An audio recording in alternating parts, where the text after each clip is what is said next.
Huwag mo na akong hawakan, Teresa. Kadiri ka. Ang dumi-dumi mo na. Ang mga salitang iyon ay parang patalim na bumaon sa pandinig ni Teresa, malamig walang emosyon, at may halong matinding pandidiras. Sa labas ng pinto ang malalaking patak ng ulan ay nagsisimula ng bumuhos sa bubong ng lumang bahay sa Tondo, ngunit mas malamig ang dugong dumadaloy sa mga ugat ni Teresa sa mga sandaling ito. Ang kanyang kanang kamay ay mahigpit na nakakapit sa isang maliit na kahon ng mainit na bibingka, isang simpleng pagkaing binili niya gamit ang huling barya sa kanyang bulsa upang ipagdiwang ang kanilang ikapitong anibersaryo ng kasal. Sa kanyang kaliwang kamay naman, maingat niyang itinago sa bulsa ng kanyang lumang blusa ang isang lukot na papel, ang resulta ng pagsusuri na nagpapatunay na sa wakas pagkatapos ng 7 taon ng paghihintay ay nagdadalang tao na siya. Ang amoy ng sabon at murang fabric softener mula sa 12 oras niyang pagtatrabaho sa sungyat laay nakadikit pa sa kanyang balat, isang patunay ng walang humpay na sakripisyo upang matubos ang huling sentimo ng utang sa sugal ng kanyang asawa. Ngunit ang lahat ng iyon ay tila naglaho nang marinig niya ang tinig na iyon. Ang kanyang lalamunan ay biglang natuyo, naging kasing aspaltado ng kalsada sa labas. Ang kanyang mga daliri ay automatikong humigpit sa kahon ng bibingka hanggang sa mayupi ang karton, at ang singaw ng init nito ay naramdaman niya sa kanyang nanlalamig na balat. Ang kanyang mga binti ay naging kasing bigat ng tingga, tila nakabaon sa semento. Ang ingay ng paligid, ang hiyawan ng mga bata sa bahaang tilaok ng manok, ang hagupit ng hangin ay biglang nawala ng tunog. Ang buong mundo niya ay gumuho sa isang iglap na iwan lamang ang nakatutulig na katahimikan sa kanyang isip. Bakit sa kabila ng lahat ng dusa sa 7 taon ng pagbuhos ng bawat patak ng pawis upang linisin ang dumi ng lalaking mahal niya, ay ganito kabangis ang kabayarang natanggap ng kanyang katapatan? Pumasok siya sa loob ng maliit na sala kung saan ang liwanag ng nag-iisang bilya ay nagbibigay ng madilim na anino sa sulok. Nakaupo doon si Xavier, ang kanyang asawa, na may hawak na baso ng alak, habang sa tabi nito ay nakatayo ang kanyang biyenan na si Doña Consuela. Sa tapat ng bintana nakadungaw si Aling Charing, ang kapitbahay na kilala sa pagiging tsismosa, na may mapanghusgang tingin sa kanyang mga mata. Inihagis ni Xavier ang isang bungkos ng mga larawan sa ibabaw ng lamesang kahoy. Ang mga larawan ay nagpapakita kay Teresa na may kasamang isang marangyang lalaki sa labas ng laundry shop, na sa katunayan ay ang abogado ng kanyang pumanaw na ama na nagtatangkang hanapin siya. Saan mo nakuha ang perang pambayad sa utang ko, Teresa? Tanong ni Xavier, ang kanyang boses ay puno ng mapang-akit na pang-aasar. Sa kanya, di ba? Kaya pala gabi-gabi kang nawawala. Kaya pala lagi kang pagod. Binenta mo ang sarili mo para lang maging bayani sa paningin ko. Xavier, hindi totoo yan. Ang boses ni Teresa ay nanginginig, ang kanyang mga mata ay nagsisimula ng mangilid ang luha. Nagtatrabaho ako sa shop, magdamag akong naglalaba. At saka may magandang balita ako. Tignan mo ito, buntis ako, magkakaanak na tayo. Bago pa man niya mailabas ang papel mula sa kanyang bulsa, marahas na tinampal ni Xavier ang kanyang kamay. Ang kahon ng bibingka at ang papel ng resulta ay bumagsak sa sahig na dungisan ng dumi at alikabok ng luma nilang banig. Humingos ng malalim si Doña Consuela, mabilis na hinawakan ang kanyang rosaryo at nagsimulang mag-antanda ng krus. Ngunit ang kanyang mga mata ay nananatiling matalim na parang ahas. Diyos ko, patawarin mo ang babaeng ito. Huwag mong madungisan ang aking tahanan ng anak ng ibang lalaki. Mula nung una, alam kong wala kang kwentang babae. Ulila ka na nga na pinulot lang namin sa kalye. Naging salot ka pa sa pangalan ng pamilya namin. Inay, pakiusap, maniwala kayo sa akin. Lumuhod si Teresa sa sahig, ang kanyang mga tuhod ay humampas sa matigas na semento. Sinubukan niyang abutin ang kamay ni Doña Consuela upang magmano ang tradisyonal na paggalang na hinding-hindi niya nakakalimutang gawin kahit gaano siya kagalit. Ngunit marahas na iniwas ng matanda ang kanyang kamay bago itinulak ang balikat ni Teresa gamit ang kanyang paa. Huwag mo akong mahawakan. Baka sumumpa ang aking banal na rosaryo sa dumi ng isang makasalanang tulad mo. Lumayas ka sa pamamahay na ito bago pa kami parusahan ng langit dahil sa iyo. Tumayo si Xavier, kinuha ang isang lumang maleta na may sira-sirang zipper mula sa silid at walang pakundangan itong inihagis palabas sa pinto. Ang maleta ay bumagsak sa putikan sa labas, Bumukas ang takip at kumalat ang ilang piraso ng lumang damit ni Teresa sa basang kalsada. "Wag, Xavier, pakiusap! Wag mo akong palayasin sa ganitong gabi." Pagmamakaawa ni Teresa, ang kanyang kamay ay nakahawak sa laylayan ng pantalon ng asawa, ngunit walang awang hinila ni Xavier ang kanyang braso. Sa isang mabilis na galaw, pinilit niyang tanggalin ang manipis at murang pilak na singsing sa kasal sa daliri ni Teresa. Nang matanggal ito, inihagis niya ito sa baha sa tapat ng kanilang pintuan at gamit ang kanyang mabigat na bota, dinalhan niya ito ng buong bigat ng kanyang katawan upang mabaon ang singsing sa ilalim ng madilim at mabahong putik ng tondo. "Umalis ka rito, Teresa. Wala kaming kailangan na maruming babae sa buhay namin. Magkasama kayo ng bastardo mo sa labas." Sigaw ni Xavier bago hawakan ng pinto. Ang kahoy na pinto ay sumara ng may malakas na puwersa, lumikha ng isang mabigat na tunog na yumanig sa buong katawan ni Teresa. Naiwan siyang nakatayo sa ilalim ng madilim na langit. Ang malamig na tubig ulan ay mabilis na nagpabasa sa kanyang buong katawan, humahalo sa mainit na luhang dumadaloy sa kanyang mga pisngi. Ang kanyang dalawang kamay ay dahan-dahang bumaba upang yakapin ang kanyang ibabang bahagi ng tiyan, kung saan ang isang matalim at tila pumipintig na sakit ay nagsisimulang magparamdam sa kanyang kalamnan. Ang bawat hakbang sa baha ng tondo ay parang paglakad sa ibabaw ng mga pako para kay Teresa. Ang maruming tubig ulan ay mabilis na umaabot sa kanyang tuhod, lumilikha ng mabigat na hambalos sa kanyang bota sa bawat pagsulong. Hawak-hawak niya ang kanyang tiyan gamit ang dalawang kamay. Sinusubukang pigilan ang tila pagpunit sa kanyang puson, ngunit ang init ng dugo na patuloy na dumadaloy sa kanyang mga hita ay nagpapadama sa kanya ng unti-unting pagkawala ng buhay na kaniyang dinadala. Sa gitna ng dilim at hagupit ng bagyo, walang ibang liwanag kundi ang paminsan-minsang pagguhit ng kidlat sa langit na nagpapakita sa kaniyang mukhang basang-basa ng ulan at luha. "Diyos ko, pakiusap. Ang anak ko. Huwag mo po siyang bawiin sa akin. Siya na lang ang mayroon ako." Ang kanyang bulong ay halos lamunin ng ugong ng hangin sa gabi. Nang marating niya ang lumang kahoy na gate ng bahay kalinga, ang may aim-tintuong na pinatatakbo ng mababait na madre at voluntaryo ay halos wala na siyang lakas. Ipinatong niya ang kanyang nanghihinang katawan sa basang kahoy gamit ang kaniyang natitirang lakas upang ihampas ang kaniyang mga palad sa pinto. Ang tunog ng kaniyang pagkatok ay mahina at desperado, tila isang huling hininga ng isang taong nalulunod. Ang kaniyang paningin ay nagsimulang maging malabo. Ang mga ilaw sa paligid ay nagmistulang mga tuldok ng liwanag na unti-unting namamatay hanggang sa tuluyan ng bumigay ang kanyang mga tuhod at bumagsak ang kaniyang katawan sa putikan sa labas ng gate. Ang marahang pagbukas ng pinto ay naganap pagkaraan ng ilang minuto. Si Nanay Elinda na may hawak na lumang payong ay napaatras sa gulat nang makita ang isang babaeng nakasubsob sa putik.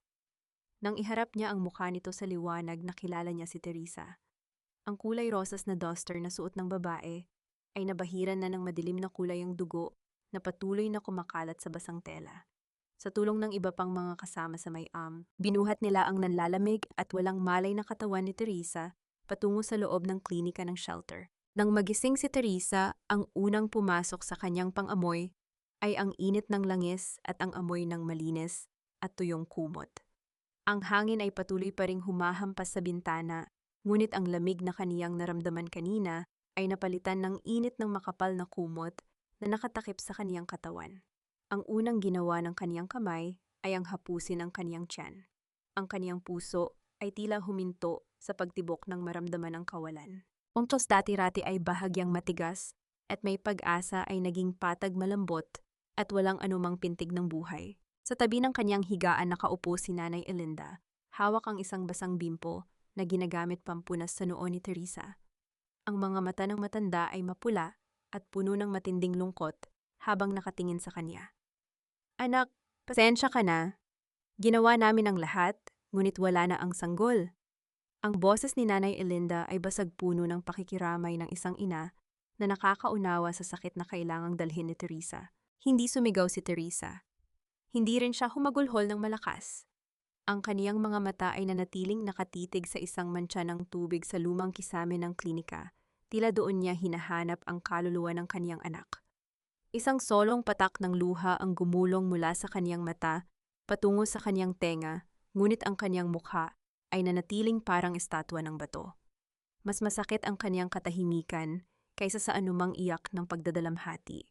Marahan niyang hinigpitan ng hawak sa kaniyang walang lamang tiyan pinipiga ang sarili sa ilalim ng kumot. Sa labas ng bahay kalinga, sa kabila ng madilim na kalsada na nababasa ng ulan, isang marangyang itim na kotse ang nakaparada sa ilalim ng patay-sinding ilaw ng poste. Ang mga wiper nito ay paminsan-minsang gumagalaw upang linisin ang salamin, ngunit ang makina nito ay tahimik.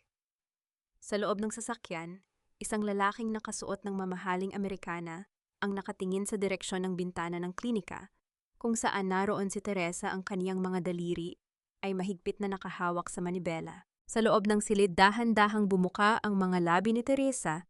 Ang kaniyang bulong ay kasing lamig ng hangin sa labas. Wala ka ng tahanan, aking maliit na anghel. Wala na tayong dalawa mapupuntahan sa mundong ito. Kasunod ng kaniyang mga salita, ang marahang pag-ungol ng bisagra ng pinto ay narinig sa silid. Ang pinto ng klinika ay bumukas at isang matangkad at hindi kilalang anino ng isang lalaki ang dahan-dahang humakbang papasok, lumilikha ng mahabang figura sa sahig na umabot hanggang sa paanan ng higaan ni Teresa. Ang matangkad na anino sa tabi ng pintuan ay unti-unting lumapit sa liwanag ng klinika. Doon ay nahayag ang mukha ng isang lalaki na nasa huling bahagi ng kanyang 20 anyos. May matatalas na tingin ngunit may mabigat na pighati sa kanyang mga mata. Suot niya ang isang mamahaling Amerikana na bahagyang nabasa ng ulan sa kanyang mga balikat. Humakbang siya ng dahan-dahan upang hindi magulat si Teresa. Magandang gabi, Teresa. Huwag kang matakot. Ako si Mateo, isa akong abogado.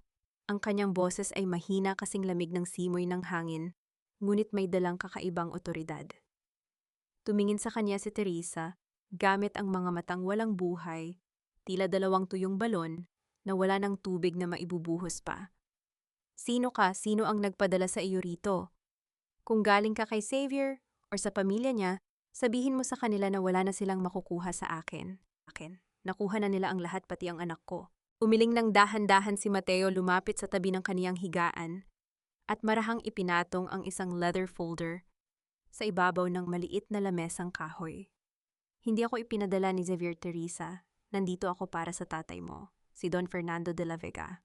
Napatitig si Teresa sa kanya, pansamantalang nakalimutan ng sakit sa kaniyang katawan. Ang kaniyang ama, lumaki siyang isang ulila sa isang ampunan sa labas ng Maynila bago siya kinuha ng pamilyang Santos dahil sa utang na loob. Wala siyang kilalang ama. Binuksan ni Mateo ang folder at inilabas ang isang lumang larawan. Ito ay larawan ng isang maliit na batang babae na may sugat sa tuhod, ngunit may matamis na ngiti na katayo sa harap ng lumang bakod ng ampunan. Sa tabi ng larawan ay may isang opisyal na dokumentong may gintong selyo ng batas. Pumanaw na si Don Fernando noong 1 linggo, Teresa, at sa kaniyang huling testamento iniwan niya sa iyo ang lahat. Ikaw ang nag-iisang tagapagmana ng De La Vega Shipping Lines at ng buong ari-arian niya na nagkakahalaga ng daan-daang milyong peso, paliwanag ni Mateo, habang inilalagay ang dokumento sa tapat ng kaniyang mga kamay. Sa halip na matuwa o magulat, isang mapait na tawa ang kumawala sa mga labi ni Teresa.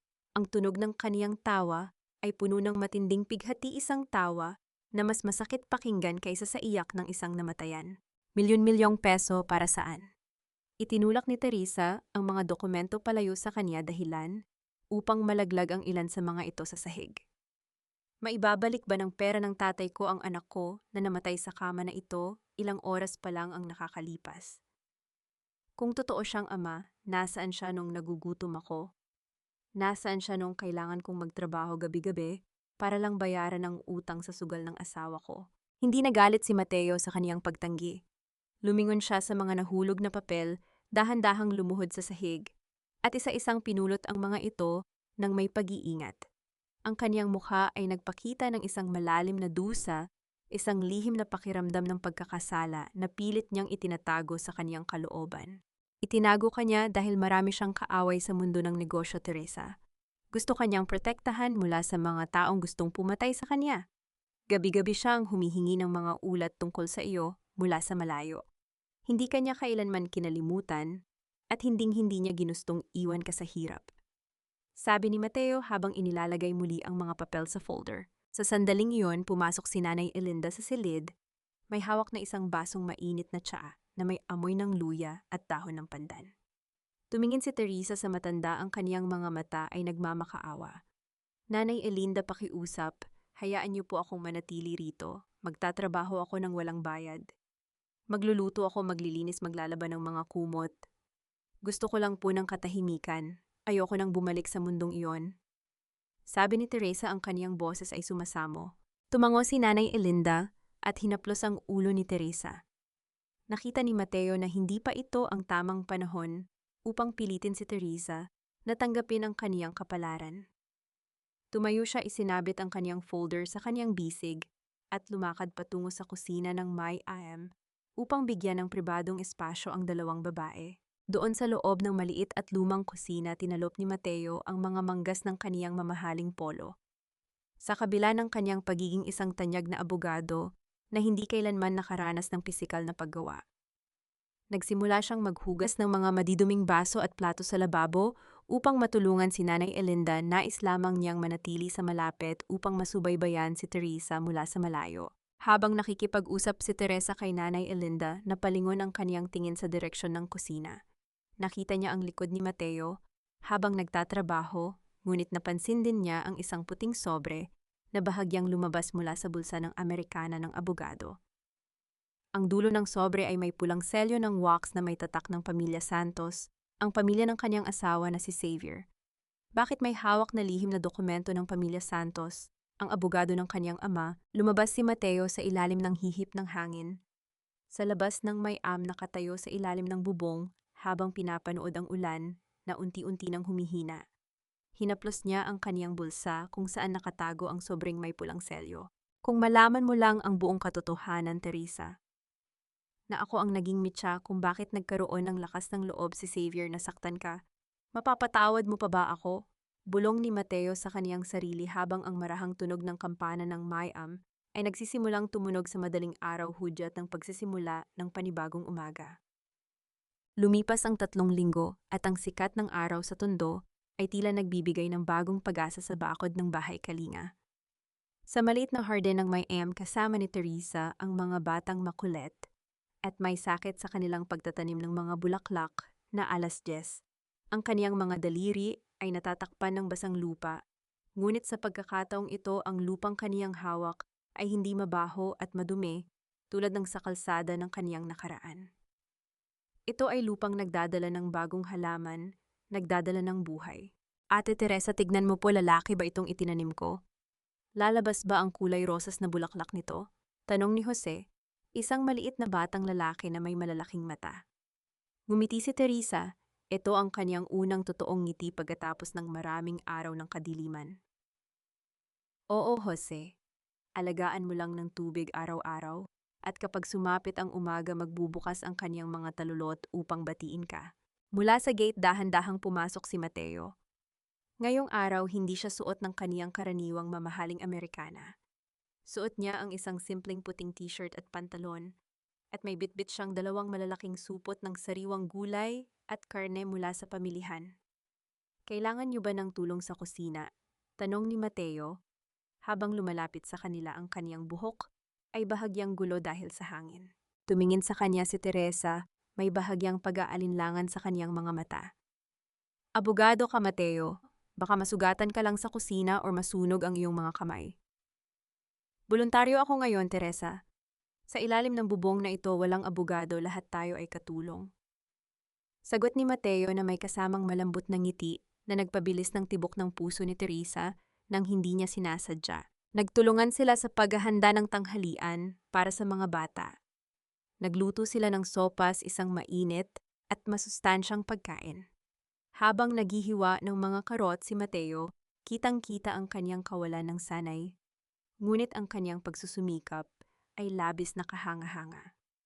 Si Teresa naman ay abala sa pag-aalaga ng apoy sa lumang kalan. Dahil sa usok, hindi niya napansin na may uling na palang dumikit sa kaniyang pisngi. Itinigil ni Mateo ang kaniyang ginagawa at lumapit ng bahagya kay Teresa. Ang kaniyang puso ay nagsimulang tumibok ng mabilis nang mapansin ang lapit ng kanilang mga katawan. Sandali lang, Teresa, huwag kang gagalaw. Bulong ni Mateo. Ibinaba ni Mateo ang kanyang kamay at dahan-dahang ginamit ang kanyang hinlalaki upang punasan ang itim na uling sa pisngi ni Teresa. Ang kaniyang hawak ay napakagaan kasing lambit ng hangin, ngunit ang init ng kaniyang daliri sa balat ni Teresa ay tila lumikha ng isang kuryente na nagpatigil sa paghinga ng babae. Nagkatitigan sila ng ilang segundo, napakalapit na amoy ni Teresa, ang bango ng sabon ni Mateo, na humahalo sa amoy ng usok ng kahoy. Salamat! Bulong ni Teresa mabilis na ibinaba ang kaniyang tingin upang itago ang pamumula ng kaniyang mga pisngi. Walang anuman. Sagot ni Mateo ang kaniyang boses ay bahagyang naging paus. Pagdating ng hapon habang nagpapahinga sila sa ilalim ng malaking puno ng mangga sa bakuran, pinapanood nila ang mga bata na naglalaro ng tagu-taguan. Natatakot ako, Mateo, sabi ni Teresa habang nakatingin sa malayo. Masaya at tahimik dito pero alam ko na sa labas ng gate na ito, may bagyo pa ring naghihintay sa akin. Hindi ko alam kung kaya ko pang humarap sa kanila. Lumingon si Mateo sa kanya, ang kaniyang tingin ay puno ng katapatan at pangako. Hanggat nandito ako sa tabi mo, hindi mo na kailangang harapin ang bagyo ng mag-isa, Teresa. Ako ang magiging taming mo laban sa kanila. Sa sandaling iyon, tumakbo si Jose patungo sa kanila hiningal, ngunit may malawak na ngiti. Kuya Mateo, Ate Teresa, sali po kayo sa amin, kulang po kami ng taya. Hinawakan ni Jose ang kamay ni Teresa at ang kamay ni Mateo. Sa isang biglang galaw ng bata bago tumakbo palayo, ipinatong niya ang kamay ni Teresa sa ibabaw ng palad ni Mateo. Ang kanilang mga balat ay muling naglapat. Ang kamay ni Teresa ay bahagyang magaspang dahil sa trabaho, habang ang palad ni Mateo ay malawak at mainit. Nagkatinginan silang dalawa, kapwa nagulat, ngunit sa loob ng 3 segundo ay walang sino man sa kanila ang nagtangkang bumitaw. Ngunit sa labas ng kalawanging bakal na gate ng bahay Kalinga, sa madilim na sulok ng eskinita, isang lalaking nakasuot ng itim na helmet ang nakatayo sa tabi ng kaniyang motorsiklo. May hawak siyang cellphone at lihim na kumukuha ng mga larawan ng magkahawak na kamay ni Teresa at Mateo sa ilalim ng puno ng mangga. Biglang nawala ang kapayapaan sa bakuran nang marinig ang isang matinding dagundong ng makina ng motorsiklo na huminto mismo sa tapat ng gate ng May-am. Ang bakal na pinto ay niyanig ng isang malakas na sipa mula sa labas na lumikha ng tunog ng pagkalampag na nagpatakbo sa mga bata patungo sa likod ni Teresa dahil sa takot. Teresa, lumabas ka rito. Alam kong nagtatago ka sa loob kasama ang bago mong lalaki. Huwag mo akong talikuran, maruming babae. Ang tinig ni Xavier, puno ng bastos na kayabangan at galit, ay umalingaw-ngaw sa buong bakuran, muling nagdala ng madilim na anino ng kahapon sa bagong buhay na sinusubukan pa lamang buuin ni Teresa. Ang bakal na gate ng bahay Kalinga ay patuloy na niyanig ng mga malalakas na sipa mula sa labas. Sinubukan ni Nanay Elinda na pigilan ang mga bata na huwag lumapit habang si Mateo ay mabilis na humakbang upang tumayo sa harap ni Teresa bilang pananggalang. Huwag kayong matakot, ako ang haharap sa kanila. Bulong ni Mateo, ang kaniyang mukha ay seryoso at walang takot. Nang buksan ng isa sa mga voluntaryo ang pinto, marahas na pumasok si Xavier, kasunod si Ivana na suot ang isang marangyang blusa na hindi bagay sa putikan ng eskinita. Lumingon si Xavier sa paligid ng may mapang-aping tawa bago itinuon ang kaniyang tingin kay Teresa, nakasalukuyang nakatayo sa tabi ng lababo. Aba, mukhang masaya ka rito, Teresa. May bago ka na palang tagapagtanggol ngayon.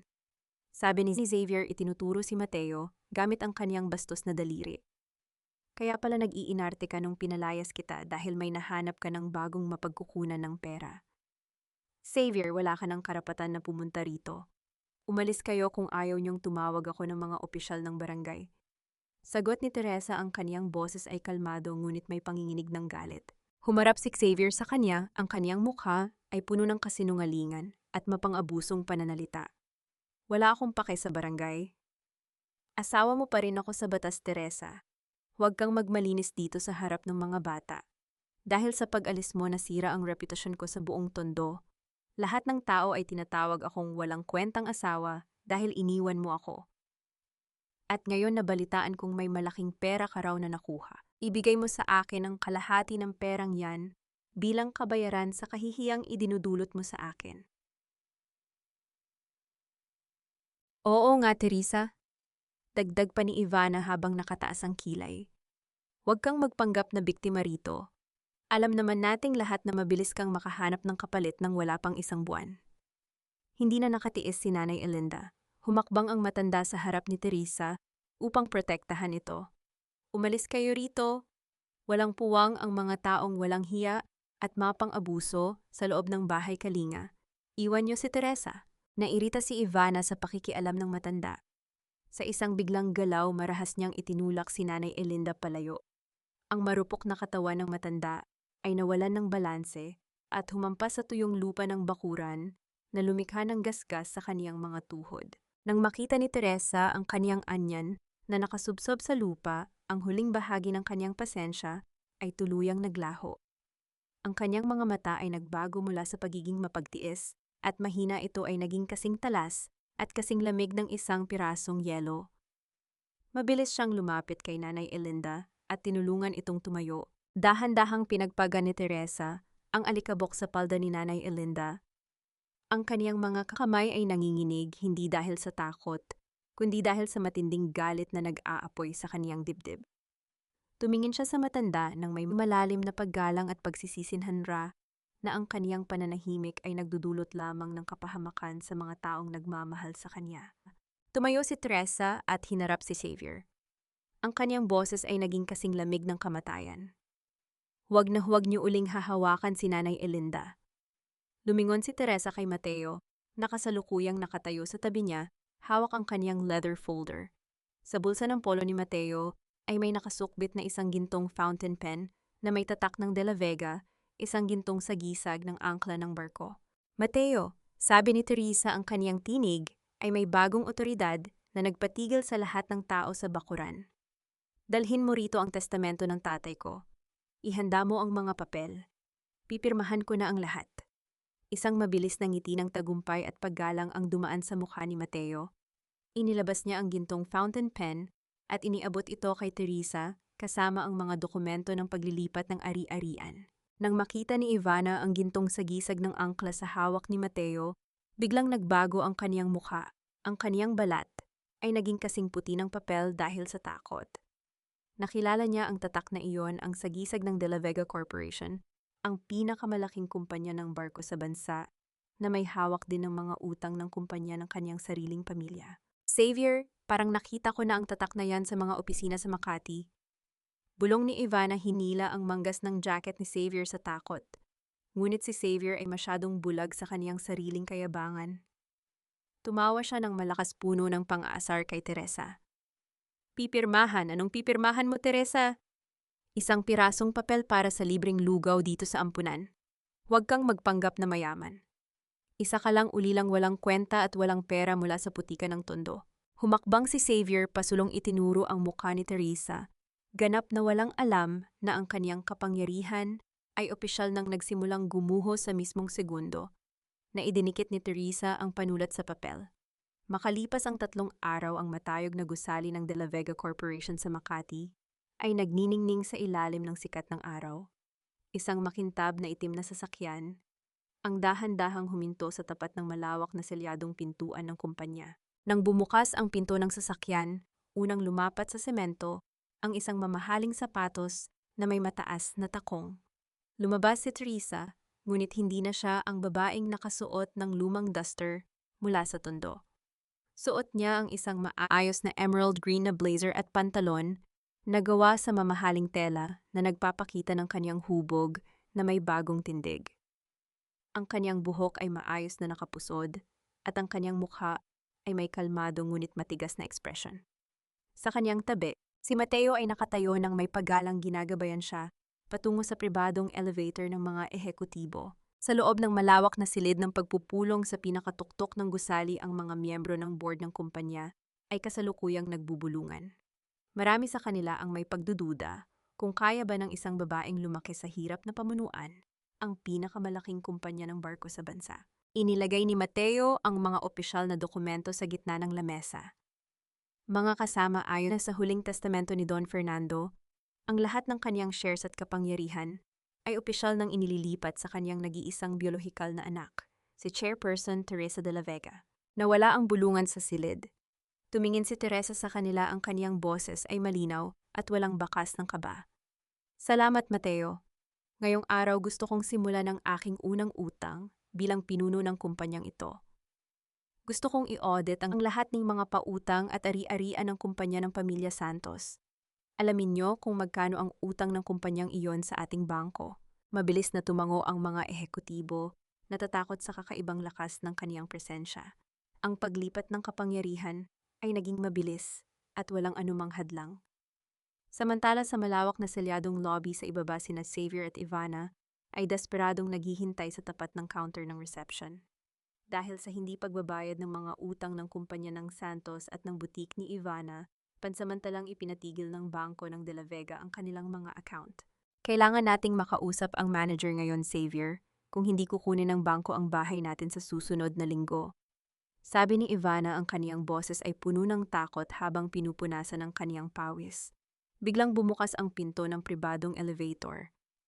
Isang grupo ng mga personal na tagapagtanggol na nakasuot ng itim na Amerikana ang lumabas mabilis na humilera upang gumawa ng daan. Sa gitna ng grupo naglalakad si Teresa kasama si Mateo. Ang tunog ng kaniyang bapatos sa makinis na marmol ng lobby ay regular at may kapangyarihan. Napatitig si Xavier, ang kaniyang mga mata ay halos lumabas sa kaniyang muka dahil sa gulat. Teresa, napaatras si Ivana na pahawak sa kaniyang dibdib habang nakabuka ang kaniyang bibig. Sinubukan ni Xavier na lumapit at hawakan ang braso ni Teresa. Teresa, anong ginagawa mo rito? Bakit ganyan ang suot mo? Nagnakaw ka ba ng pera? Bago pa man niya madungisan ang damit ni Teresa, mabilis na humarang ang pinuno ng mga tagapagtanggol, marahang itinulak si Xavier palayo. Huwag mong hawakan ang aming bagong chairperson, sabi ng sekretarya na si Clara sa matigas na tinig. Siya si Chairperson Teresa de la Vega. Nawalan ng balanse si Xavier at napaupo sa malamig na marmol ng lobby. Tumingala siya kay Teresa, ang kaniyang buong katawan ay nanginginig dahil sa kahihiyan at kawalan ng paniniwala. Hindi man lang ibinaba ni Teresa ang kaniyang tingin upang tignan ang kaniyang mukha. Nagpatuloy siya sa paglakad at sa kaniyang pagdaan, ang laylayan ng kaniyang emerald green na pantalon ay marahang dumaan sa nakabukas na palad ni Xavier na nakapatong sa sahig. Itinuturing ang lalaki na parang isang piraso lamang ng dumi na kailangang iwasan. Sa madilim na sulok ng lobby, si Sebastian, ang pangalawang pangulo ng kumpanya, ay nanonood ng may masamang tingin. Inilabas niya ang kaniyang cellphone at bumulong sa kaniyang kausap. Nagsimula na siya. Kailangan nating bilisan ang plano bago niya mahanap ang mga lumang transaksyon natin sa Pamilya Santos. Si Xavier, na nakaupo pa rin sa sahig, habang pinapanood ang pag-alis ni Teresa, ay nagmamakaawang sumigaw. Hindi ito totoo. Ikaw si Teresa ng Tondo. Ikaw ang maruming asawa ko. Ngunit mabilis na hinawakan ng mga tagapagtanggol ang kaniyang mga balikat at marahas siyang kinaladkad palabas ng gusali kasama si Ivana, na iniwan silang dalawa na nakatayo sa ilalim ng init ng araw. Ganap na basag ang kanilang kayabangan. Sa loob ng kaniyang malawak na opisina, nakaupo si Teresa sa likod ng malaking lamesang gawa sa madilim na kahoy ng mahogany. Hawak niya ang isang panulat habang binabasa ang mga dokumento ng pautang ng bangko. Ang villa ng Pamilya Santos sa isang marangyang subdivision sa Quezon City ay nakasangla sa bangko na pagmamay-ari ng De La Vega Corporation. Dahil sa sunod-sunod na pagkatalo ni Xavier sa sugal at sa pagbagsak ng kaniyang bagong kumpanya, 3 buwan na silang hindi nakakapagbayad ng kanilang buwanang hulog. Inilagay ni Teresa ang kaniyang pirma sa ilalim ng utos ng pagbawi sa ari-arian. Ang kaniyang pirma ay malinaw at walang pag-aalinlangan. Ipadala mo na ang opisyal na notice ng foreclosure sa bahay nila Mateo.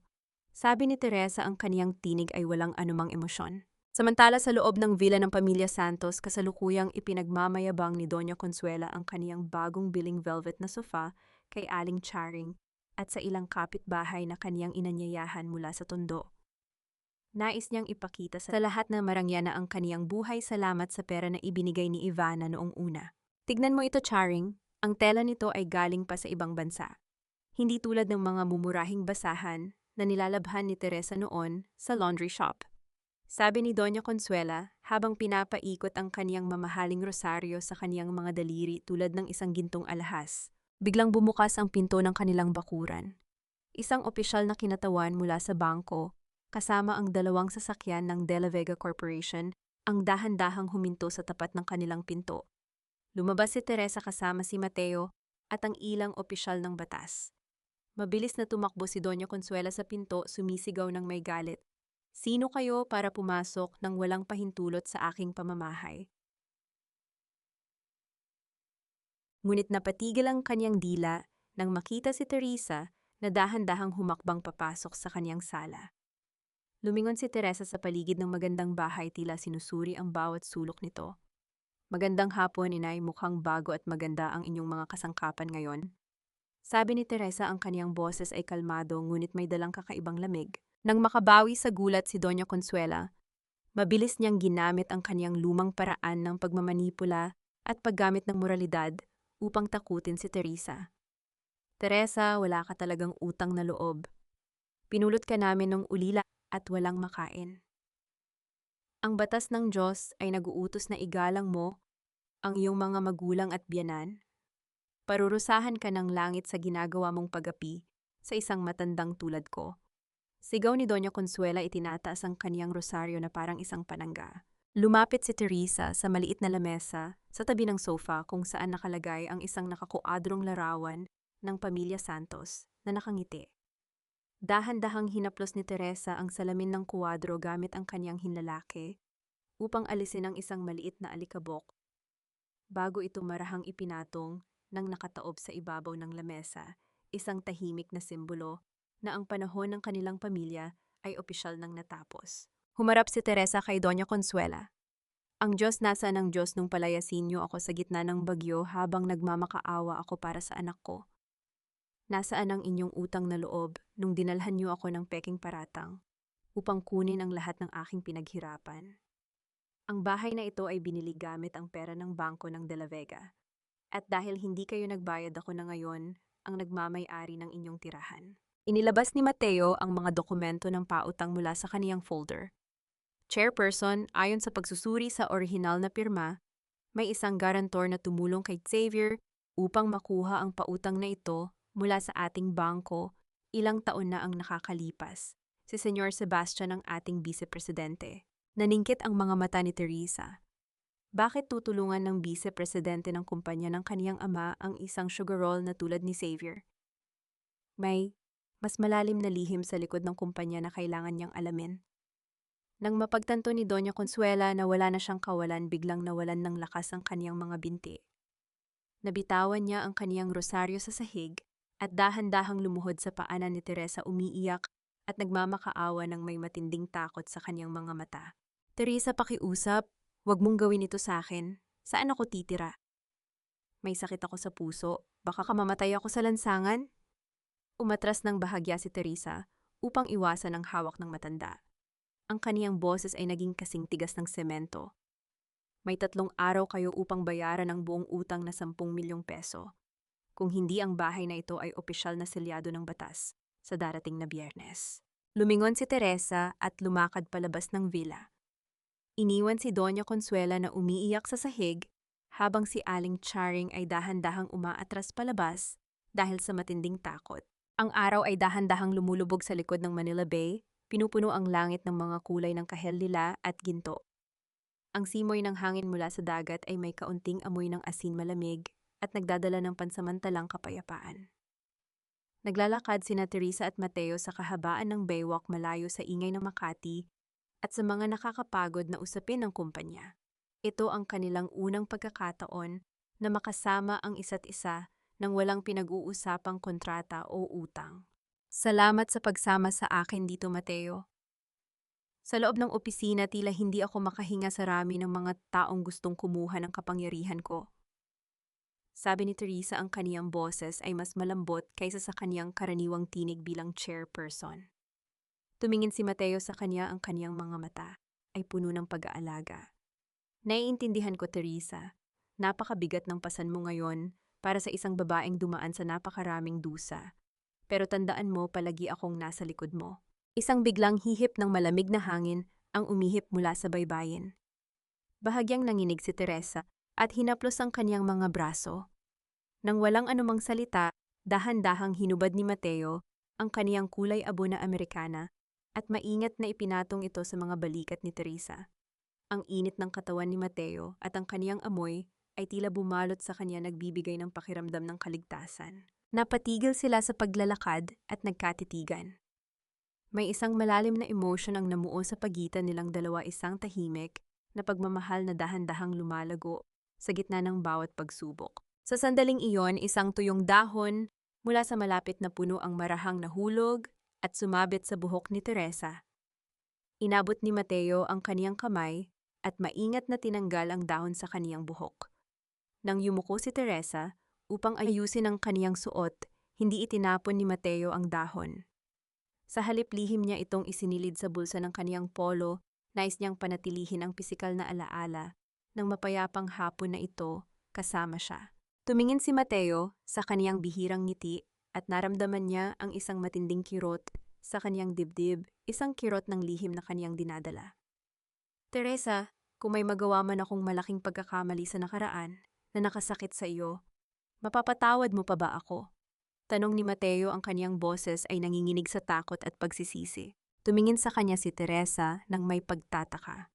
Bakit mo naman naitanong yan, Mateo? Ikaw ang nagligtas sa akin sa putikan ng tondo. Nung walang anumang tao ang gustong tumulong sa akin, sa'yo ko lang ibinibigay ang buong tiwala ko ngayon. Ang mga salita ng tiwala ni Teresa ay parang isang patalim na sumaksak sa puso ni Mateo. Pinili niyang manahimik, natatakot na ang katotohanan ay tuluyang wawasak sa ngiti na kaniyang pinaghirapang ibalik sa mukha ng babae.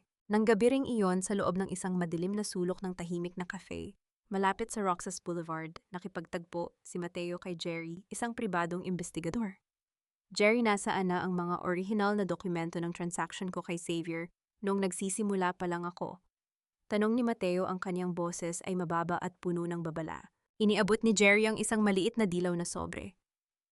Ito lang ang natitira, attorney, pero mag-ingat ka, may mga tauhan din si Ivana na nagtatanong tungkol sa mga papel na ito. Siguraduhin mong walang ibang makakakuha nito.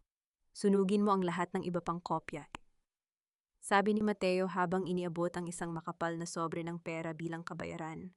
Huli na ng gabi nang bumalik si Teresa sa opisina ng De La Vega upang kunin ang kaniyang naiwang gamit. Habang naglalakad siya sa madilim na koridor, napansin niyang bahagyang nakabukas ang pinto ng opisina ni Mateo at may isang maliit na gumagalaw na liwanag ng apoy sa loob. Dahan-dahan siyang sumilip sa maliit na siwang ng pinto. Nakayo si Mateo sa tabi ng kaniyang lamesa, ang kaniyang mukha ay maputla at puno ng pawis. Hawak niya ang isang maliit na panindi at ang apoy mula rito ay dahan-dahang tumutupok sa sulok ng isang lumang dokumento. Ang kaniyang ekspresyon ay puno ng matinding takot at pagkakasala habang pinapanood ang mga nakasulat na salita sa papel na unti-unting nagiging itim na abo. Ang puso ni Teresa ay tila huminto sa pagtibok. Anong lihim ang sinusubukan ni Mateo na sunugin at itago sa kanya? Bakam. Sa isang tahimik at tago na cafe sa Quezon City, nakaupo si Teresa malapit sa bintana habang si Ivana ay balisang nakaupo sa kaniyang tapat. Nanginginig ang mga daliri ni Ivana habang inilalagay ang isang pulang sobre sa ibabaw ng lamesa. Teresa, pakiusap. Ayokong makulong. Lahat ng dumi ng kumpanya si Xavier ang may gawa. Ito ang mga dokumento na nagpapatunay na siya ang nagnakaw ng pera ng mga kliyente namin. Siya ang may kasalanan ng lahat, hindi ako. Pagmamakaawa ni Ivana, ang kaniyang boses ay puno ng takot at desperasyon. Tiningnan ni Teresa ang pulang sobre bago ibinalik ang kaniyang tingin kay Ivana nang may matinding pandidiri. Walang anumang emosyon ng pakikiramay sa kaniyang mukha. Ipinagkanulo mo ang lalaking kasabwat mo sa lahat ng kasinungalingan para lang iligtas ang sarili mo, Ivana. Tanong ni Teresa, ang kaniyang boses ay mababa ngunit puno ng kapangyarihan. Kung nagawa mo siyang traidorin nang walang pag-aalinlangan, anong magiging dahilan ko upang isipin na maaari kitang pagkatiwalaan ngayon? Pero Teresa, iba ito. Bago pa man matapos ni Ivana ang kanyang sasabihin, ang salamin na pinto ng cafe ay marahas na itinulak pabalik. Pumasok si Xavier, ang kaniyang mukha ay mapula sa galit at basang-basa ng pawis. Mabilis siyang lumapit sa kanilang lamesa, itinuturo si Ivana gamit ang kaniyang nanginginig na daliri. Sinasabi ko na nga ba, trader ka, Ivana? Sigaw ni Xavier na naging sanhi ng paglingon ng iba pang mga tao sa loob ng cafe. Lihim kang nakikipagkita sa ex-asawa ko para lang ilaglag ako sa batas. Tumayo si Ivana, hinarap si Xavier ng may galit. At ano naman ngayon, mas gugustuhin ko pang iligtas ang sarili ko kaysa sumama sa isang walang kwentang sugarol na tulad mo, Xavier. Ginamit mo lang ako at ang pera ng pamilya ko. Ginamit ikaw ang lumapit sa akin dahil akala mo mayaman kami. Pareho lang tayong makasalanan dito. Sagot ni Xavier, ang kaniyang mga kamay ay marahas na ikinakaway sa hangin. Nagsimula silang magpalitan ng mga masasakit at mababang salita sa harap ng lahat ng tao sa cafe. Inilalantad ang kanilang sariling kasakiman at kawalan ng natitirang hiya. Pinapanood sila ni Teresa at sa kaniyang puso, naramdaman niya ang isang malalim na awa. Hindi para sa kanila, kundi para sa kaniyang sarili na nagsakripisyo ng 7 taon ng kaniyang buhay para sa isang lalaking walang anumang halaga. Nang walang sinasabing anumang salita, dahan-dahang inilagay ni Teresa ang isang malinis na 500 peso na papel sa ilalim ng kaniyang tasa ng kape sapat upang bayaran ang inumin nilang tatlo. Dahan-dahan siyang tumayo, inayos ang kaniyang blazer at lumakad palayo sa kanilang lamesa. Nang may tuwid na likod, hindi hinahayaan ang dumi ng kanilang mababang away pamilya na madungisan ang kaniyang bagong simula. Pagbalik niya sa kaniyang opisina sa De La Vega, nakita niya ang isang puting sobre sa ibabaw ng kaniyang lamesa na walang anumang pangalan o selyo ng nagpadala. Binuksan niya ito at binasa ang nakasulat na maikling mensahe. Alamin mo kung sino ang nagbigay kay Xavier ng susi ng ligtas. Nataguan ni Don Fernando, 6 na taon na ang nakakalipas. Napatitig si Teresa sa papel, ang kaniyang puso ay muling yanig ng takot. Ang lihim na ito ay nagtuturo na may isang tao sa loob ng kumpanya ng kaniyang ama, ang kasabwat ni Xavier noon pa man. Samantala sa loob ng cafe, patuloy pa rin ang sigawan ni Xavier kay Ivana. Akala mo ba patatawarin ka ni Teresa? Lahat tayo ay babagsak sa putikan, lahat tayo ay sabay-sabay na pupunta sa impyerno. Sa sandaling iyon, 2 opisyal ng pulisya na nakasuot ng sibilyan ang dahan-dahang pumasok sa cafe. Lumapit sila kay Xavier at ipinakita ang isang opisyal na warrant of arrest para sa kasong estafa at pagnanakaw ng ari-arian. Napatitig si Xavier sa dokumento, ang kaniyang mga mata ay napuno ng matinding takot habang ang matigas na bakal ng posas ay lumalapat sa kaniyang mga kamay, tinatapos ang kaniyang huling pag-asa na makatakas sa batas. Ang mga ilaw sa labas ng malaking bintana ng opisina ni Teresa sa Makati ay nagniningning tulad ng libu-libong bituin, ngunit sa loob ng kaniyang silid, ang kadiliman ay tila mas lalo pang naging makapal. Nakatitig si Teresa sa makapal na kayumangging sobre na nakalatag sa kaniyang lamesa. Dahan-dahan niyang inilabas ang mga lumang papel mula sa loob nito. Ang kaniyang mga daliri ay nagsimulang manginig nang mabasa ang mga nakasulat na dokumento ng bank transfer at mga kopya ng lumang email mula 6 na taon na ang nakakalipas. Ang pangalan ng nagpadala ng pera ay malinaw na nakasulat, Mateo Reyes, at ang tumanggap, Xavier Santos. Hindi makapaniwala si Teresa sa kaniyang mga nakikita. Ipinapakita ng mga dokumento na si Mateo, ang lalaking kaniyang pinagkakatiwalaan, ay ang nagbigay kay Xavier ng mga lihim na impormasyon tungkol sa kumpanya ng kaniyang ama at ang lokasyon ng kumpas ng ligtas na taguan ni Don Fernando. Ginamit ni Xavier ang impormasyong ito upang tustusan ang kaniyang sugal at bantaan si Don Fernando, na naging dahilan kung bakit nanatili sa hirap si Teresa sa Tondo, habang si Mateo naman ay naghiganti sa pamilya de la Vega dahil sa galit sa nakaraan. Isang malamig na pakiramdam ang kumalat sa buong dibdib ni Teresa.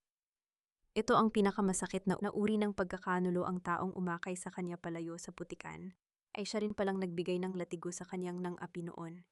Bakit, Mateo? Bakit mo ito nagawa sa akin? Bulong ni Teresa habang ang kaniyang lalamunan ay tila sinasakal ng sarili niyang mga hininga. Tinawagan niya si Mateo upang pumasok sa kaniyang opisina. Pumasok si Mateo na may hawak na isang baso ng mainit na tsa para sa kanya, may malambot na ngiti sa kaniyang mga labi. Teresa, mukhang pagod ka ngayon. Bago pa man matapos ni Mateo ang kaniyang sasabihin, marahas na inihagis ni Teresa ang makapal na stack ng mga papel sa ibabaw ng lamesa. Ang mga papel ay dumaan sa makinis na kahoy at huminto mismo sa tapat ng mga kamay ni Mateo. Tumingin si Mateo sa mga papel. Ang kaniyang ngiti ay biglang naglaho at ang kaniyang mukha ay naging kasing puti ng pader sa ilalim ng liwanag ng ilaw. Teresa?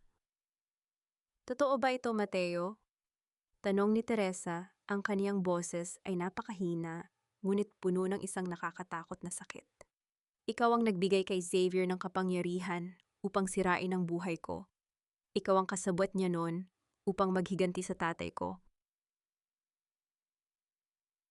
Tumayo si Teresa mula sa kaniyang upuan.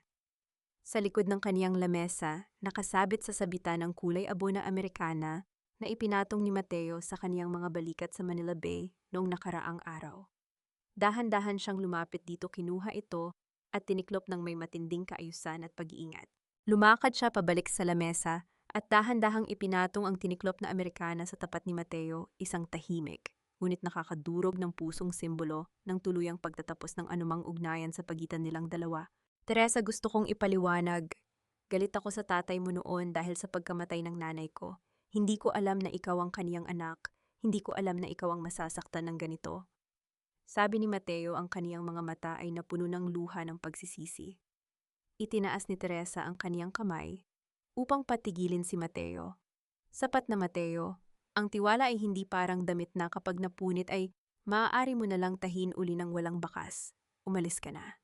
Alam ni Teresa na si Sebastian ang nagpadala ng sobrang ito upang sirain ang kaniyang tiwala kay Mateo, ngunit hindi nito binabago ang katotohanan na si Mateo ay nagsinungaling sa kanya. Tumingin si Mateo sa tiniklop na Amerikana sa ibabaw ng lamesa bago tumingin sa malamig at may luhang mga mata ni Teresa. Alam niyang wala siyang karapatan na humingi ng awa. Dahan-dahan siyang lumuhod sa carpet sa harap ng lamesa ni Teresa. Iniyuko ang kaniyang ulo habang ang mga luha ay patuloy na gumugulong sa kaniyang mga pisngi. I'm sorry, Teresa.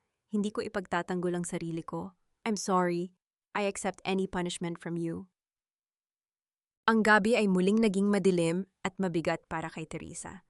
Iniwan niya ang kaniyang marangyang opisina sa Makati at nagmaneho patungo sa pamilyar na putikan ng mga eskinita sa Tondo, pabalik sa bahay Kalinga. Pumasok siya sa maliit na gate ng may-am, ang kaniyang mukha ay maputla at ang kaniyang espiritu ay muling binalot ng matinding pagod, katulad ng gabing pinalayas siya ni Xavier. Nang makita siya ni Nanay Elinda, na kasalukuyang nagtitiklop ng mga damit sa sala, mabilis na tumakbo ang matanda patungo sa kanya ng may pag-aalala. Teresa, anak, anong nangyari sa iyo? Tanong ni Nanay Elinda habang inaalalayan ang nanghihinang katawan ng babae. Bumigay ang mga binti ni Teresa at tuluyan siyang sumubsob sa mga braso ng kaniyang matandang tagapagtanggol. Ang kaniyang katawan ay nanginginig sa tahimik na iyak ng pagdadalamhati. Naupo sila sa isang simpleng kahoy na bangko sa ilalim ng malamig na liwanag ng sala. Binalot ni Nanay Elinda ng isang makapal na shawl ang mga balikat ni Teresa upang ibalik ang init ng kaniyang katawan. Nanay, bakit ganun pa? Tanong ni Teresa sa pagitan ng kaniyang mga hikbi. Ang taong nagligtas sa akin mula sa kamatayan, siya rin pala ang nagbigay ng patalim kay Xavier upang saktan ako noon. Bakit kailangan kong maranasan ng ganitong klaseng pagkakanulo? Hinaplos ni Nanay Elinda ang buhok ni Teresa ng may pagmamahal. Iiyak mo lang ang lahat ng sakit, anak, ngunit huwag mong hayaan na ang galit ay maging isang laso na dahan-dahang tutupok sa sarili mong puso. Ang pagpapatawad ay hindi ibinibigay dahil karapat-dapat ang nagkasala, kundi dahil karapat-dapat ang puso mo na makaranas ng kapayapaan. Samantala sa loob ng kaniyang apartment, mabilis na nag-eempake si Mateo ng kaniyang mga gamit sa isang leather na bag. Nagawa na niya ang kaniyang desisyon. Alam niyang hindi na niya maaaring ibalik ang nakaraan, ngunit gagawin niya ang lahat upang protektahan ang kinabukasan ni Teresa. Tinawagan niya ang kaniyang assistant na si Mark sa telepono. Mark, ibinibigay ko na sa iyo ang buong autoridad sa kaso ni Xavier at sa mga usapin ng De La Vega Corporation. Aalis muna ako pansamantala. May kailangan akong kunin sa Cavite ang orihinal na ledger ng Kumpanya Santos na hawak ng mga tauhan ni Sebastian. Sabi ni Mateo, ang kaniyang tinig ay seryoso at walang takot. Pero attorney, mapanganib doon. Ang mga tauhan ni Sebastian sa bodega ay mga kilalang kriminal, babala ni Mark sa kabilang linya. Kailangan ko itong gawin, Mark. Ito na lang ang tanging paraan upang matulungan ko si Teresa at maituwid ang aking mga pagkakamali. Sagot ni Mateo bago patayin ang tawag. Sa loob ng kaniyang maliit na silid sa bahay Kalinga, binuksan ni Teresa ang isang lumang drawer upang maghanap ng panulat. Ngunit sa halip na panulat nakita niya ang isang maliit na sobre na may pangalan niya na isinulat sa kamay ni Mateo. Sa loob nito ay nakalagay ang tuyong dahon na tinanggal ni Mateo sa kaniyang buhok sa Manila Bay, 3 linggo na ang nakakalipas. Hawak-hawak ni Teresa ang marupok na dahon sa kaniyang palad. Ang dahon ay patuyo na ngunit itinago ito ni Mateo ng may matinding pagpapahalaga at pag-iingat. Naisip niya na bagaman ang nakaraan ng lalaki ay puno ng kasinungalingan, ng paghihiganti ang pagmamahal nito sa kanya, ay ang tanging totoong bagay na natitira rito. Idiniin ni Teresa ang tuyong dahon sa kaniyang dibdib, habang ang kaniyang mga luha ay dahan-dahang pumatak sa ibabaw ng marupok nitong mga ugat. Mula sa bintana, narinig niya ang marahang tunog ng makina ng sasakyan ni Mateo na dahan-dahang umaalis at naglalaho sa madilim na kalsada ng tondo. Ang kaniyang puso ay muling yanig ng magkahalong galit at matinding pangungulila. Sa loob ng madilim na selda ng Manila Police District, nakaupo si Xavier sa sahig habang nakasandal sa malamig na pader. Ang kaniyang lihim na cellphone ay nanginginig sa kaniyang bulsa. Mabilis niya itong sinagot. Hello? Ang boses ni Sebastian sa kabilang linya ay mababa at puno ng lason. Nalaman na ni Mateo ang tungkol sa original na ledger sa bodega sa Cavite. Papunta siya roon ngayon upang kunin ang mga dokumento laban sa atin. Siguraduhin mong hindi na siya makakabalik sa Maynila, Xavier. Kung magagawa mo yan, aayusin ko ang iyong piyansa bukas. Isang masamang ngiti ng desperasyon ang gumuhit sa mukha ni Xavier. Huwag kang mag-alala, senyor. Hinding-hindi na makakarating si Mateo sa korte upang magsalita. Ang bulwagan ng korte sa Maynila ay napakainit at nakakawala ng hininga. Ang amoy ng mga lumang papel at ang bulong-bulungan ng mga tao sa gallery ay nagdadala ng isang mabigat na atmospera. Nakatabi si Teresa sa kaniyang upuan. Sa unahan ng kaniyang mukha ay kalmado malamig at may dalang mataas na dignidad. Sa tapat niya si Xavier na suot ang kulay kahel na damit ng bilanggo ay mukhang desperado habang ang kaniyang abogado ay patuloy na nagtatangkang ipagtanggol ang kaniyang mga maling transaksyon. Your Honor, walang direktang ebidensya na nag-uugnay sa aking kliyente sa mga peking pautang ng kumpanya, sabi ng abogado ni Xavier, sinusubukang lituhin ang hukom. Sa gitna ng pag-uusap, ang mabagal na pagbukas ng malaking kahoy na pinto ng bulwagan ay naganap. Lumingon ang lahat ng tao kabilang si Teresa. Pumasok si Mateo. Ang kaniyang polo ay may kaunting dumi at may punit sa kaniyang balikat, isang patunay ng kaniyang pakikipaglaban sa mga tauhan ni Sebastian sa Cavite, at may isang maliit na sugat na may tuyong dugo sa kaniyang pisngi. Ngunit ang kaniyang mga mata ay nag-aapoy sa matinding determinasyon habang hawak ang isang itim na bag. Napatayo ng bahagya si Teresa, ang kaniyang puso ay bumibilis ang tibok. Akala niya ay napahamak na ito. Humakbang si Mateo patungo sa harap ng hukom. Your Honor, ako si Attorney Mateo Reyes.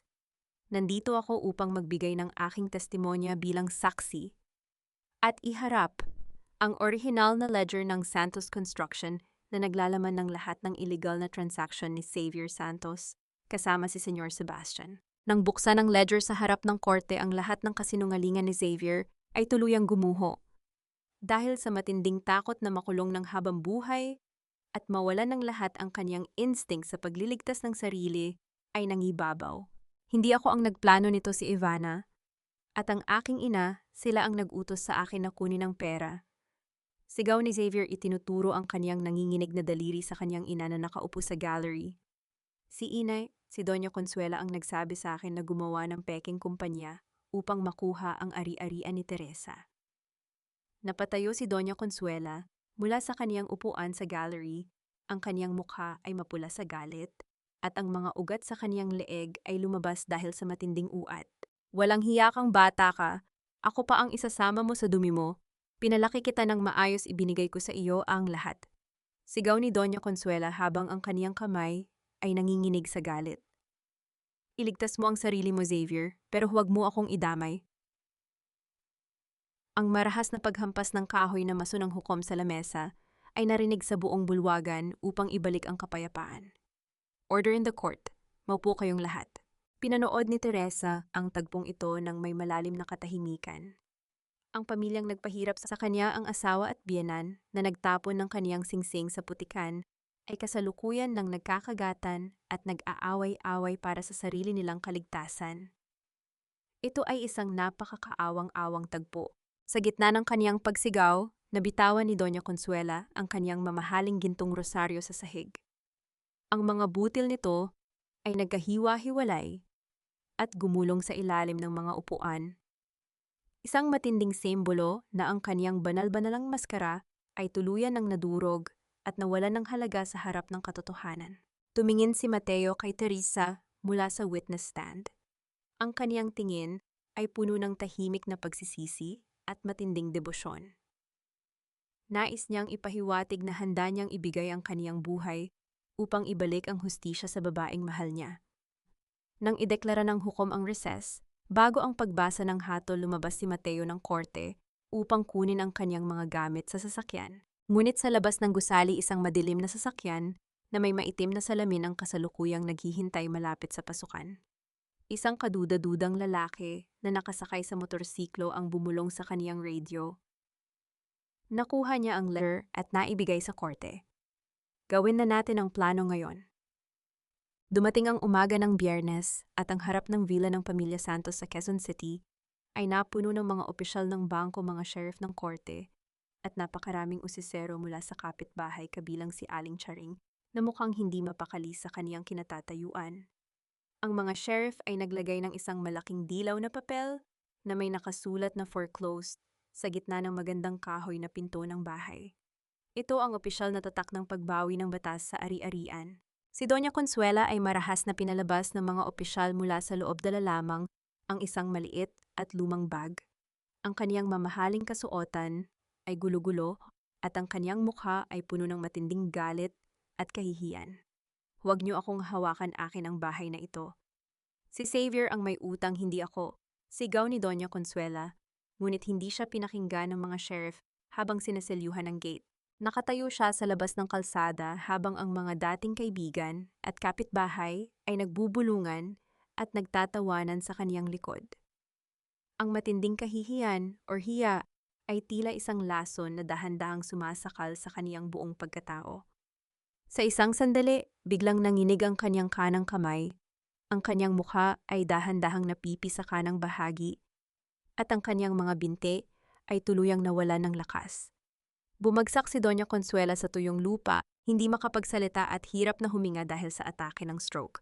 Mula sa loob ng kaniyang sasakyan na nakaparada sa kabila ng kalsada, pinapanood ni Teresa ang buong tagpo. Nakita niya ang pagdating ng ambulansya upang isakay ang kaniyang biyenan.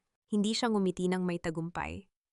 Sa halip, ipinikit ni Teresa ang kaniyang mga mata at nagpakawala ng isang mahaba at malalim na buntong hininga. Naramdaman niya ang matinding pagod at sa sandaling iyon, pinili niyang bitawan ang huling bigat ng galit at puot sa kaniyang puso laban sa matanda. Naisip niya na ang batas ng karma ay gumagawa ng sarili nitong paraan nang hindi na kailangan ng kaniyang sariling paghihigante. Samantala sa loob ng mabahong eskinita ng tondo malapit sa maruming kanal, naglalakad si Ivana na suot ang mga sirang tsinelas. Ang kaniyang marangyang damit noon ay marumi na ngayon at may mga gupit. Dahil sa kaso ng estafa at pagka-blacklist sa lahat ng bangko, iniwan siya ng kaniyang mga marangyang kaibigan at wala nang sino man ang gustong tumulong sa kanya. Siya ay naging isang palaboy na umaasa na lamang sa mga mumurahing tindahan ng pagkain. Ganap na basag ang kanyang dating mataas na tingin sa sarili. Bumalik si Teresa sa kanyang opisina sa De La Vega, sinusubukan niyang magbasa ng mga ulat ng kumpanya, ngunit ang kanyang isip ay patuloy na naglalakbay. Nasaan si Mateo? Pagkatapos ng kaniyang pagtestigo sa korte, ay hindi na ito nagpakita o tumawag pa sa kanya. Biglang bumukas ang pinto ng kaniyang opisina nang walang anumang katok. Pumasok si Nanay Elinda, ang kaniyang mukha ay maputla, mabilis ang kaniyang paghinga at may mga luha sa kaniyang mga pisngi. Teresa, anak, si Mateo. Napatayo si Teresa mula sa kaniyang upuan, ang kaniyang mga kamay ay nagsimulang manginig sa matinding kaba. Bakit po, nanay, anong nangyari kay Mateo? Naaksidente ang kaniyang sasakyan habang hinahabol siya ng mga tauhan ni Sebastian sa highway. Sinasabi ng mga pulis na nahulog ang kaniyang sasakyan sa gilid ng kalsada. Nasa emergency room siya ngayon sa Manila Doctors, walang malay at duguan. Ang buong mundo ay tila umihip palayo kay Teresa. Ang dokumento na kaniyang hawak ay dahan-dahang nulas sa kaniyang mga daliri at lumutang patungo sa sahig, habang ang kaniyang puso ay muling binalot ng matinding takot na mawala ng taong kaniyang mahal. Mabilis ang pagtakbo ni Teresa sa malamig at puting koridor ng Manila Doctors Hospital. Ang kaniyang paghinga ay mabilis at mabigat habang ang kaniyang mga kamay ay naging kasing lamig ng yelo sa matinding kaba. Napatigil siya sa harap ng salamin ng intensive care unit. Sa loob ng silid nakita niya si Mateo na nakahiga sa kama, may mga benda sa ulo at napapaligiran ng mga tubong nakakabit sa kaniyang katawan.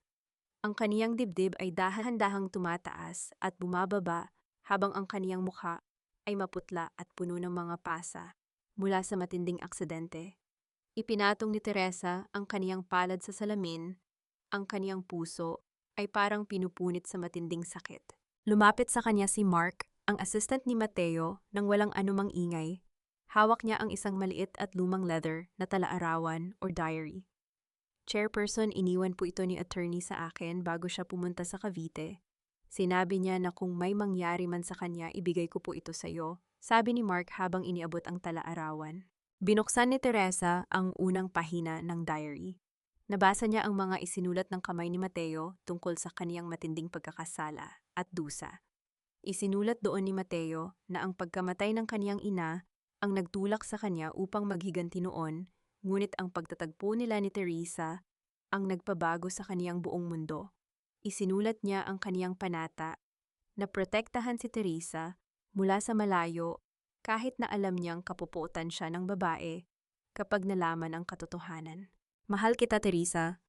Kahit sa aking huling hininga, ang tanging hiling ko lang ay maging ligtas ka sa dumi ng mundong ito. Ang huling linya sa pahina na nabasa ni Teresa habang ang kaniyang mga luha ay dahan-dahang pumatak at nagpabura sa tinta ng panulat. Pinayagan ng doktor si Teresa na pumasok sa loob ng silid. Dahan-dahan siyang lumapit sa tabi ng kama ni Mateo na upo sa maliit na bangko at hinawakan ng kaniyang kanang kamay, ang kamay na dating nagbigay sa kanya ng init at kaligtasan sa Manila Bay na ngayon ay malamig at walang lakas. Iniyuko ni Teresa ang kaniyang ulo at marahang ipinatong ang likod ng kamay ni Mateo sa kaniyang noo. Ang kilos na ito ay katulad ng tradisyonal na pagmamano, ngunit ngayon ito ay nagdadala ng kaniyang tahimik na panalangin, ng kaniyang buong pagpapatawad, at ng kaniyang wagas na pagmamahal sa lalaki. Pakiusap, Mateo, huwag mo akong iwan. Pinatatawad na kita sa lahat ng nakaraan. Gising ka na, pakiusap. Bulong ni Teresa habang ang kaniyang mga luha ay bumabasa sa mga daliri ng lalaki. Tila narinig ng langit ang kaniyang panalangin, dahil ang mga daliri ni Mateo ay bahagyang gumalaw sa loob ng kaniyang palad. Dahan-dahang idinilat ni Mateo ang kaniyang mga mata. Ang kaniyang paningin ay malabo nung una, ngunit nang makilala ang mukha ni Teresa, isang mahina at malambot na ngiti, ang gumuhit sa kaniyang mga labi, pinaliwala ang matinding sakit ng kaniyang katawan. Teresa, hindi ka ba nasaktan? Bulong ni Mateo, ang kaniyang unang inisip ay ang kaligtasan pa rin ng babae. Ligtas ako, Mateo. Ligtas tayong dalawa, sagot ni Teresa. Pinupunasan ang kaniyang mga luha habang ang kaniyang puso ay napuno ng matinding ligaya. Tumingin si Mateo sa kanya nang may malambot, ngunit may malungkot na ekspresyon. Nakuha ko na ang ledger, naibigay ko na ang hustisya sa pamilya mo, nabayaran ko na ang utang ko sa nakaraan. Sabi ni Mateo, ang kaniyang boses ay napakahina. Dahan-dahan niyang inilayo ang kaniyang kamay mula sa hawak ni Teresa. Ngayon, kailangan ko nang umalis pansamantala, Teresa. Kailangan kong lumayo upang maging ganap kang malaya mula sa akin at sa aking madilim na nakaraan. Napatigil si Teresa, ang kaniyang puso ay muling yanig ng isang matalim at masakit na kirot. Tutuluyan ba siyang iiwan ng lalaking kaniyang mahal ngayong nahanap na nila ang katotohanan?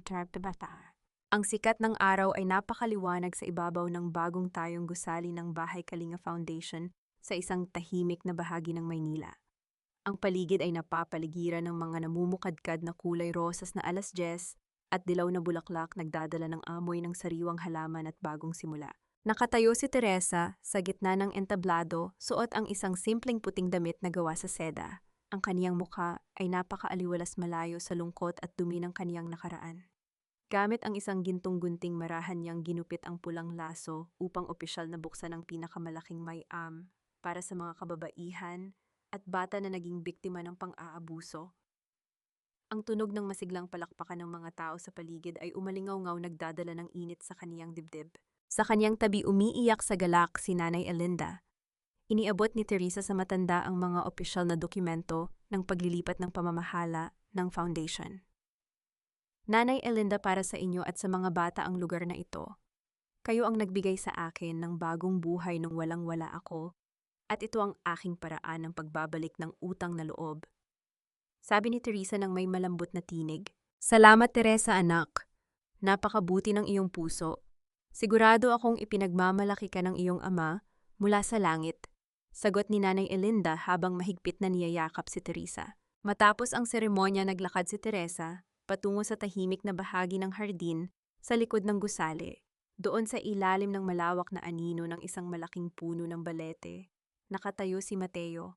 Siya ay ganap ng gumaling mula sa kaniyang mga sugat, suot ang isang simpleng polo, at may bitbit na isang maliit na bag, handa nang umalis patungo sa malalayong lalawigan upang magsilbi bilang isang abogado ng mga mahihirap. Naglakad sila patungo sa isa't isa. Wala nang anumang tensyon o galit sa pagitan nilang dalawa, kundi isang malalim at malinis na pag-unawa. Aalis ka na ba talaga, Mateo? Tanong ni Teresa habang nakatingin sa kaniyang mga mata. Oo, Teresa, kailangan nating dalawa ng sapat na oras at espasyo upang tuluyang maghilom ang mga sugat ng ating nakaraan.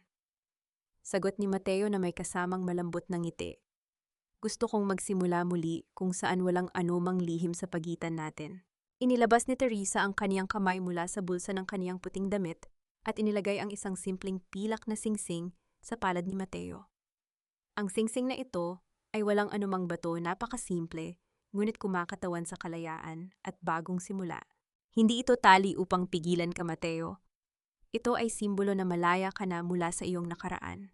At kung sakaling dalhin ka muli ng hangin pabalik sa akin, kapag tuyo na ang lahat ng putik, alam mo kung saan ako hahanapin.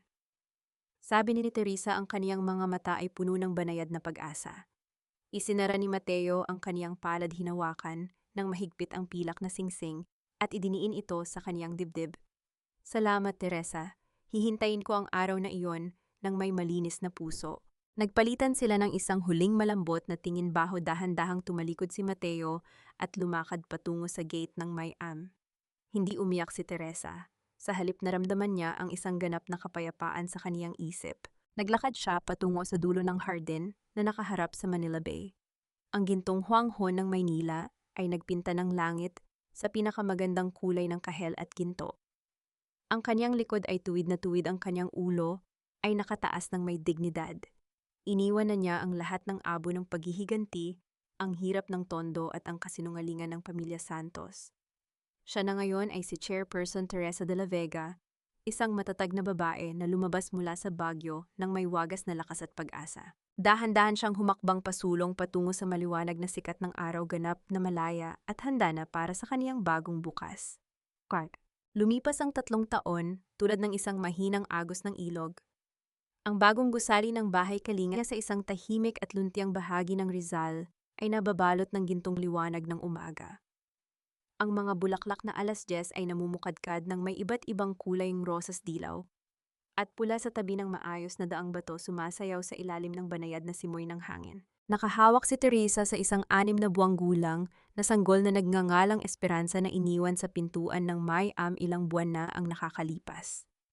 Suot ni Teresa ang isang simpleng kasuotan na may kulay ng langit at ang kaniyang mukha ay napakapayapa, malayo sa anumang bakas ng dusa at sakit.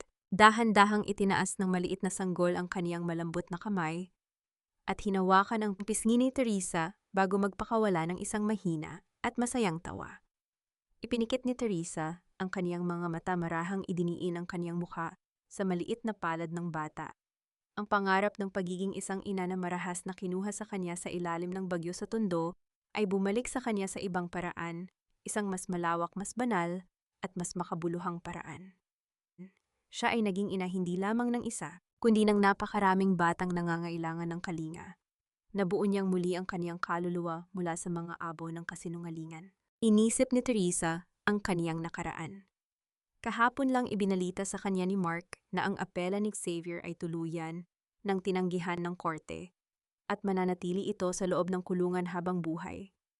Si Doña Consuela naman ay tahimik na inaalagaan sa isang pasilidad ng gobyerno. Paralisado ang katawan, ngunit wala na ang dating lason sa kaniyang mga labi. Si Ivana naman ay nagtatrabaho ng tahimik sa isang maliit na tindahan upang bayaran ang kaniyang mga utang. Naramdaman ni Teresa na wala na siyang anumang galit o puot sa kaniyang puso para sa kanila. Ang kaniyang patawad ay ganap na niyang ibinigay, hindi dahil naging mabuti sila sa kanya, kundi dahil karapat-dapat ang kaniyang sariling buhay na lumakad ng walang bitbit na multo ng kahapon. Ang kaniyang puso ay ganap ng malaya. Isang pamilyar na tunog ng mga hakbang sa ibabaw ng mga tuyong dahon ang narinig sa likod ng kalsada. Lumingon si Teresa. Isang lalaki ang dahan-dahang naglalakad patungo sa kanya, may hawak na isang maliit na kayumangging maleta. Suot niya ang isang simpleng puting polo, ang kaniyang balat ay bahagyang nangitim dahil sa pagtatrabaho sa mga lalawigan, ngunit ang kaniyang mga mata ay may parehong malambot at tapat na tingin. Si Mateo. Napatigil si Mateo sa tapat ng puno ng balete. Sa kaniyang daliri ang simpleng pilak na singsing na ibinigay ni Teresa 3 taon na ang nakakalipas ay kumikinang sa ilalim ng sikat ng araw. Hindi niya ito kailanman tinanggal. Tumayo si Teresa habang klong si Esperanza at dahan-dahang lumakad patungo sa kanya nang may malambot na ngiti. "Bumalik ka, Mateo," sabi ni Teresa, ang kaniyang boses ay puno ng init. "Bumalik ako, Teresa. Tuyo na ang lahat ng putik ng kahapon at dinala ako ng hangin pabalik sa aking tunay na tahanan sa tabi mo." Sagot ni Mateo, ang kaniyang mga mata ay nagniningning sa luha ng matinding ligaya. Ngumiti si Teresa at isang patak ng luha ng wagas na kaligayahan ang gumulong sa kaniyang pisngi habang pinapanood ang pagsikat ng bagong araw sa ibabaw ng burol, nagdadala ng isang malusog tapat at panghabambuhay na pag-ibig para sa kanilang dalawa. Sa wakas ang gintong huanghon ng Manila Bay ay nagdala ng ganap na kapayapaan sa puso ni Teresa habang ang kaniyang mga hakbang ay patuloy na umaabante patungo sa bagong umaga ng kaniyang buhay. Mga mahal kong tagapakinig, mga kapwa ko inakapatid at kaibigan na kasama ko sa bawat segundo ng kwentong ito, maraming salamat sa inyong walang sawang pagtitiwala at sa paggugol ng inyong mahalagang oras upang samahan si Teresa sa kaniyang napakahirap na paglalakbay mula sa putika ng tondo patungo sa kaniyang sariling tagumpay. Habang isinusulat ko ang bahagi kung saan si Teresa ay nawalan ng kaniyang maliit na anghel sa gitna ng malamig na ulan sa labas ng bahay kalinga, hindi ko napigilang maiyak, tila nadama ko ang bawat kirot ng isang ina na inagawa ng kaniyang pangarap ng pamilya. Ang kwentong ito ay hindi lamang basta katang-isip. Ito ay inspirasyon mula sa mga totoong buhay ng mga kababaihan sa ating paligid na patuloy na lumalaban ng may dignidad sa kabila ng mga lihim na sugat na kanilang dinadala sa araw-araw. Ang ating puso ay parang isang pilak na singsing na walang hiyas. Hindi natin kailangan ng mga mararangyang palamuti o pagkilala ng iba upang maging mahalaga. Ang pinakamahalagang bagay ay ang maging malaya, ito malinis at walang dalang mabigat na lason ng galit upang makasikat muli ang araw sa ating buhay.